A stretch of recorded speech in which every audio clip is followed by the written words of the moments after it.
இயேசு தம் சீடரை நோக்கி கூறியது, நீங்கள் உள்ளம் கலங்க வேண்டாம். கடவுளிடம் நம்பிக்கை கொள்ளுங்கள், என்னிடமும் நம்பிக்கை கொள்ளுங்கள். என் தந்தை வாழும் இடத்தில் உறைவிடங்கள் பல உள்ளன. அப்படி இல்லையெனில் உங்களுக்கு இடம் ஏற்பாடு செய்யப் போகிறேன் என்று சொல்லியிருப்பேனா? நான் போய் உங்களுக்கு இடம் ஏற்பாடு செய்த பின் திரும்பி வந்து உங்களை என்னிடம் அழைத்துக் கொள்வேன்.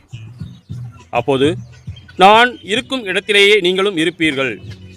நான் போகும் இடத்துக்கு வழி உங்களுக்கு தெரியும் என்றார். தோமா அவரிடம், ஆண்டவரே, நீர் எங்கே போகிறீர் என்றே எங்களுக்கு தெரியாது. அப்படி இருக்க நீர் போகும் இடத்துக்கான வழியை நாங்கள் எப்படி தெரிந்து கொள்ள இயலும் என்றார். இயேசு அவரிடம், வழியும் உண்மையும் வாழ்வும் நானே.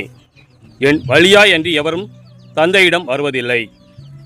நீங்கள் என்னை அறிந்திருந்தால் என் தந்தையையும் அறிந்திருப்பீர்கள். இது முதல் நீங்கள் தந்தையை அறிந்திருக்கிறீர்கள், அவரை கண்டும் இருக்கிறீர்கள் என்றார்.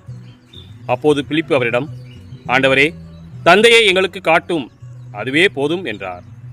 இயேசு அவரிடம் கூறியது, பிலிப்பே, இவ்வளவு காலம் நான் உங்களோடு இருந்தும் நீ என்னை அறிந்து கொள்ளவில்லையா? என்னை காண்பது தந்தையை காண்பது ஆகும். அப்படி இருக்க தந்தையை எங்களுக்கு காட்டும் என்று நீ எப்படி கேட்கலாம்?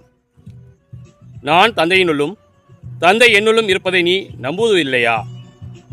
நான் உங்களுக்கு கூறியவற்றை நானாக கூறவில்லை. என்னுள் இருந்து கொண்டு செயலாற்றுபவர் தந்தையே. நான் தந்தையுள் இருக்கிறேன், தந்தை என்னுள் இருக்கிறார். நான் சொல்வதை நம்புங்கள். என் வார்த்தையின் பொருட்டு நம்பாவிட்டால் என் செயல்களின் பொருட்டாவது நம்புங்கள்.